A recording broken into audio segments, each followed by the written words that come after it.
Hey y'all. So I just wanted to talk about quickly, fairly quickly, maybe, I don't know. But I just wanted to talk about the way God convicted me last night. And granted, I pray for it. And sometimes when you pray and you ask God to reveal things about yourself, He don't hesitate, okay? So, boom.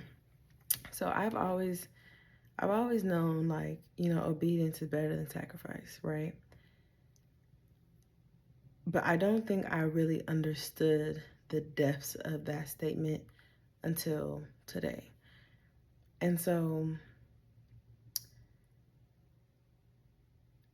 if we go back, okay, hold on. So this weekend I went to a women's conference. During that conference, there was a few different women. The theme of the conference was living water, right? And which is an analogy for Jesus. And Pastor Jada Edwards spoke about. She basically commissioned us to ask God, what is it? What are the things that are in my heart that are masking my thirst for you, right? Um, and so I started praying like, God, reveal my heart to me, whatever is in my heart that you want to show me, whether it has to do with me masking my thirst for you or whatever it is. Like, just reveal me, like I want to see me so that I can fix myself. And this can be a very scary prayer because God is not going to hesitate, okay? And so, from the moment of me sitting in that church to when I got home or to my godmother's house to go to sleep, I was convicted already. And my conviction took me back to the beginning of this year where I was thinking, so last year I told myself like every month I want to read books that are written by Black women. And so it might have been 2 years ago. And so I made it a point to read Black women authors, right? So, I was doing that. And then when it came to this year, at the beginning of the year, I was doing the same thing. I was thinking, like, what do I want to read this year? Like, what books do I want to read? Because I love reading, I love gaining knowledge, I love information, right? Um, and at the end of last year, so all of 2023 was God like pruning me. I'm in my wilderness season. He's stripping me of things, all this stuff. And I had start reading my Bible more. I had start watching more videos learning about the Bible. And so at the beginning of this year, I remember this vividly because it has not left my mind since, right? And that's how I know it was God. And he told me, the only thing I want you to read this year is the Bible. The only thing I want you to read this year is the Bible, okay? And I'm like, the only thing, like, I will read my Bible, but like, the only thing, like, that seems a bit much, right? And so, was I obedient? No. Kinda, but kinda obedient is disobedience. Um, if God is telling you to do something and you kinda do it, you're being disobedient. But you're going to trick yourself. You're going to believe that, well, I'm doing what he's basically God should be proud of me for what I have done because I'm doing a little bit of what he asked me to do, even though I'm not doing the whole thing, right? And the the scripture that I found that backs up my conviction, y'all, it ate me up so bad. It's First Samuel chapter 15:23. And so, and late, like the last couple of days, I have been reading Samuel, the story like of David, like not the story of David. Well, David has a long story, but David and Jonathan was Saul's son, right? And there was a point in time where Saul was trying to murder David. And so I was reading that yesterday, I'm taking notes on that yesterday, right? And then so when I found the scripture and it was in Samuel, I'm like, that gotta be about like Saul, right? So I read it and I'm like, hold on. Because I need some context, right? So I asked ChatGPT, what's the context around this passage? It tells me the backstory. And I kind of already knew, but I just wanted to be sure I knew what I was reading. So basically, Samuel is a prophet, and Samuel is the same prophet who anointed Saul to be king, right? And so God tells Samuel to anoint Saul as king. Saul becomes king. There comes a point where God tells Saul, I need you to, uh, what is the word? Devote to destruction is the word that is a phrase that he uses this group of people, the Amalekites, I believe. And he tells him, you need to kill everybody, the women, the children, the men, the animals, the king, all of them. Everybody got to go, basically. I haven't figured out exactly why God was so serious about this, but it don't matter because he was. So he told there's another passage coming up to mind, but anyway, he told Saul, you need to kill all those people. So Saul's like, okay, bet. I'm on my way. He gets his troops together. They go down there. They destroy a bunch of people. Everyone? No. He spares the king and he spares the animals, the best of the animals. So he says, right? And so God tells Samuel, the prophet, like, yo, I regret making Saul king because he has went away from my obedience. Basically, he has stopped listening to me. He has stopped obeying me. He has stopped doing what I asked him to do. So Samuel is extremely upset. He's grieved, or whatever. He goes and tells Saul, like, bro, why were you disobedient? And Saul's like, I wasn't disobedient. God told me to go kill him. I killed him, most of them. I left him. I left the animals, but I was obedient because I kind of did what right. And so Saul is like, bro, what is this? Verse 12. I mean, Samuel's like, has the Lord has has the Lord great delight in burnt offerings and sacrifices, as in obeying the voice of the Lord? Behold, to obey is better than sacrifice, and to listen than the fat of rams. For rebellion is the sin of divination, and presumption is an iniquity and idolatry. Because you have rejected the word of the Lord, he has also rejected you from being king. So that's a lot to unpack, but I just want you to think, what is the thing that God has told you to do that you are so prideful that you feel like because you partially did it, it's done? You feel like because you partially did it, God God God is pleased with you. He's not. God is not pleased with the fact that I did not follow his commandment. Y'all, this was like January 1. Like, and I remember vividly, God told me the only book you need to read this year is the Bible. And I know it for sure because every time I went to go buy another book, that same voice was in my head. That same little voice. All you need is the Bible. But I'm thinking, well, I'm not reading nothing secular. Everything I'm reading points back to you. Everything I'm reading is for me to become a better Christian. Everything I'm reading is rooted in scripture. And it's like, okay, that's not what I said though.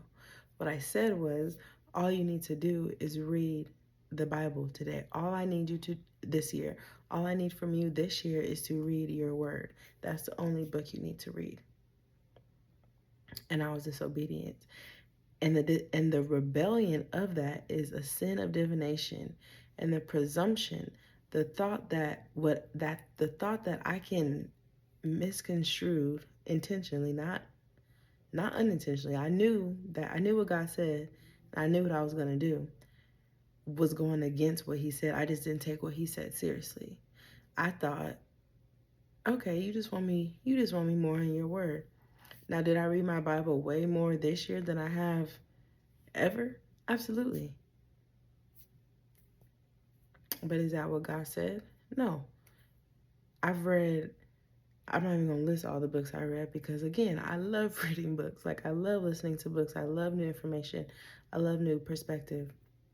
And so, even though I read my Bible more this year than I have ever, I still was disobedient. I still felt like I knew better than what God told me, y'all. Like, and it's just like you have to be so diligent when it comes to obeying God because God is not playing. He said the presumption is as iniquity and idolatry. It is idolatrous for me to feel like I can rebel against what God told me. That's insane to me. Like, and grant I'm the one who did it, but just thinking it's like, Kayla, we're in November. God told you that in January. It's never left your mind. Every time you buy a new book, every time you order a new book on Audible, you hear that in your mind because you know that's what God told you to do and you know that you've been disobedient. So last night, we're at this women's conference. Jackie Hill Perry is speaking, which that's the other part. So a couple months ago, Jackie Hill Perry and Megan Ashley released that they're going to do an Acts 242 conference, right? And so I get the little notification from Megan Ashley's Patreon. I'm like, oh, bet. Like, I'm in there like swimwear. I've been praying for discipleship. I've been praying for more knowledge in this field. You know, I'm in there, right? So I buy my VIP ticket. It's like August, September, and time is going on, and I'm like, okay, cool. I got my flight.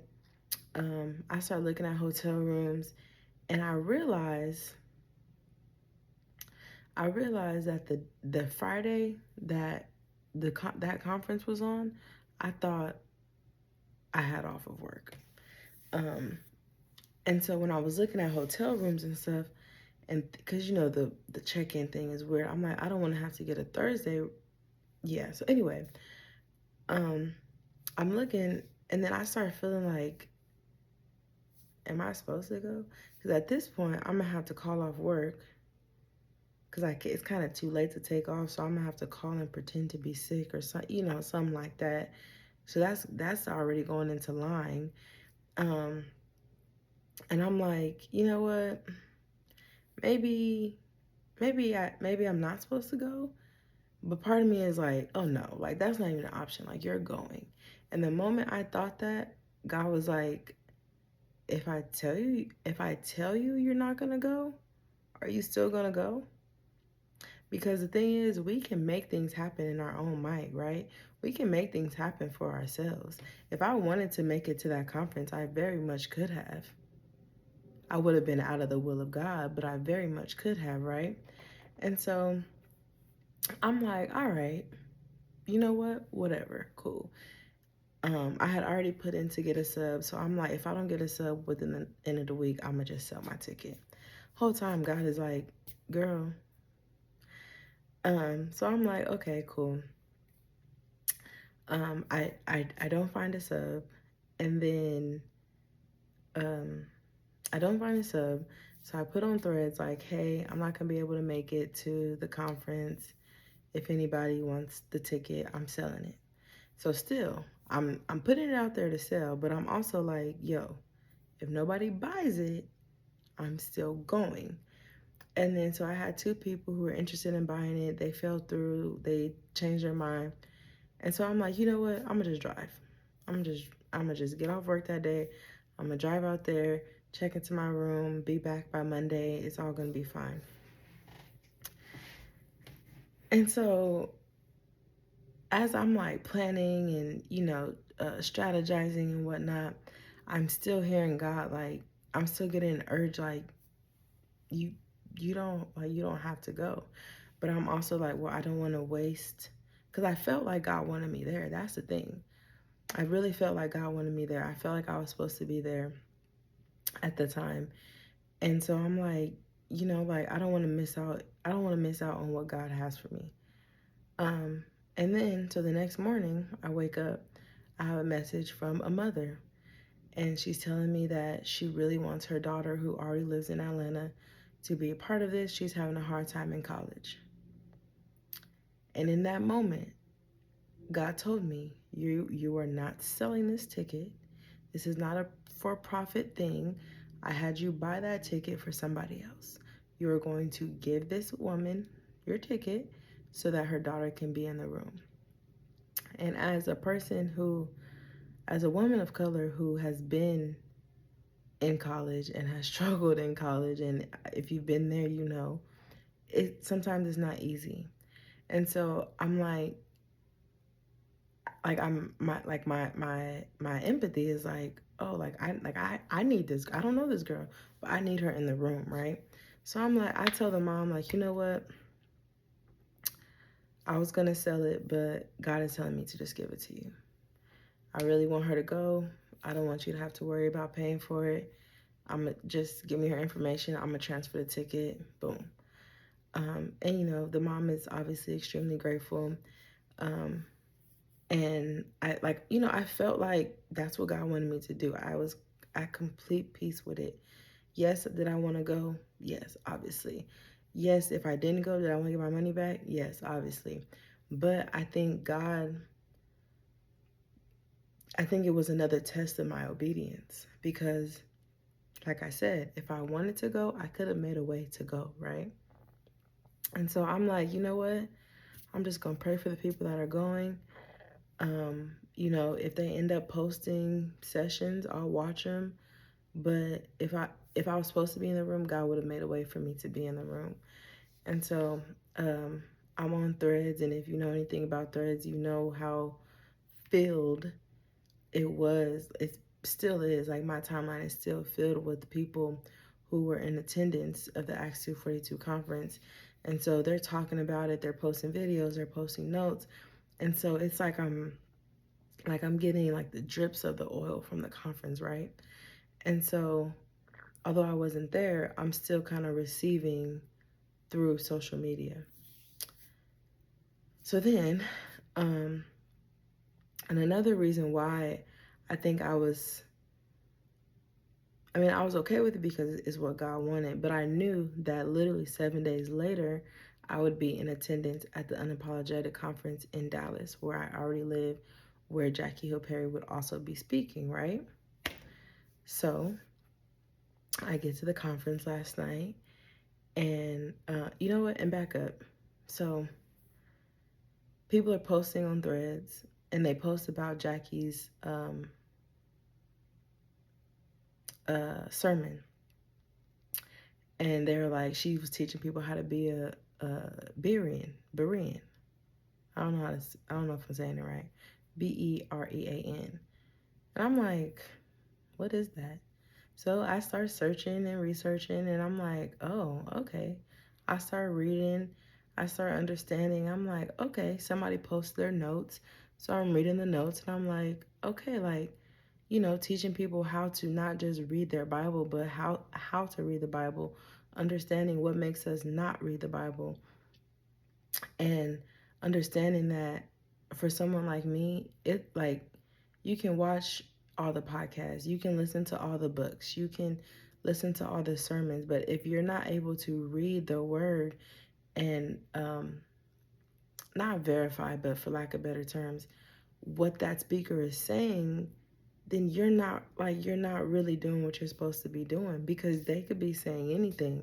But if you can't go and compare what they're saying to the actual scriptures and know the scriptures for yourself, what are you doing, right? So, we at the conference last night. Jackie gets on stage. It's her turn to speak, and she's she's very authentic and real. And she's like, look, I got 4 kids. I'm tired as it is. I'm sure she hasn't even settled down from last conference. So she's like, I taught them at Acts 2:42 how to be a Berean. I'm going to teach y'all the same thing. So here I am in this other conference getting the same message that I would have gotten had I been at Acts 2:42, which is what I think God wanted me to hear. That because in January, y'all, God told me the only thing I needed to read was my Bible. And this woman was able to give a sermon talking about how why why what is the Bible, why we as humans have such a hard time reading it, and how we should read it. The 3 things that I needed to implement into my life, to learn more about, to really unpack so that I can do what God asked me to do. There's a reason that I wasn't jumping for joy when God told me the only thing I needed to read this year was my Bible. Right? And so it's only by the grace of God that he will put me in a room with a woman who has created this beautiful sermon teaching me how to read my Bible, how to be excited about reading my Bible, how to build up the like the appreciation and the stamina to be able to read and study the scriptures, because it's not easy. Like I said, I read my Bible more this year than I have in my whole life, and I know that it takes some Google, it takes some ChatGPT, it takes a whole lot of prayer, it takes studying the Hebrew words, it takes cross-referencing, it takes listening to different perspectives, right, in order for you to actually understand the Bible. But it's just like God told me that in January. I was disobedient because I was partially obedient, which is just disobedience with the little mask on it. And God gave me another test in whether I was going to be obedient or not. And I'm so glad that I was still obedient when he asked me to be, as far as not going to Acts 2:42, because that's what God wanted. Like I said, if God wanted me in that room, I would have been in the room. But God wanted me in the room I was in last night, and I received the same message and other messages that I needed, right? And so, y'all, obedience is better than sacrifice, okay? And it might be hard, you might not understand, but that's the thing. God is all knowing, we are not. I don't know why God wanted me to read my Bible. I don't know why God only wanted me to read my Bible this year. I don't know, right? But it would be idolatrous of me to act like I do know. It was idolatrous for me to act like, well, I can still read this. I can still listen to this.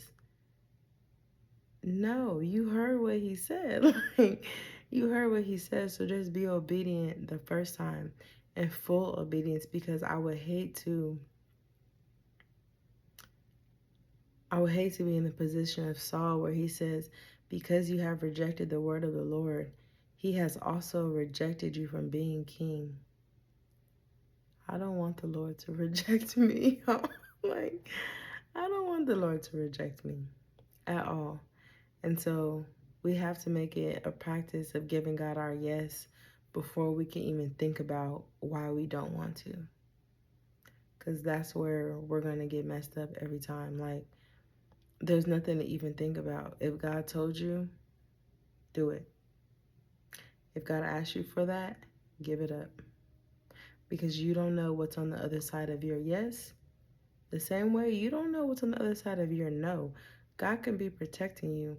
I could have got on that flight to Atlanta for Acts 2:42, and things could have went terribly wrong.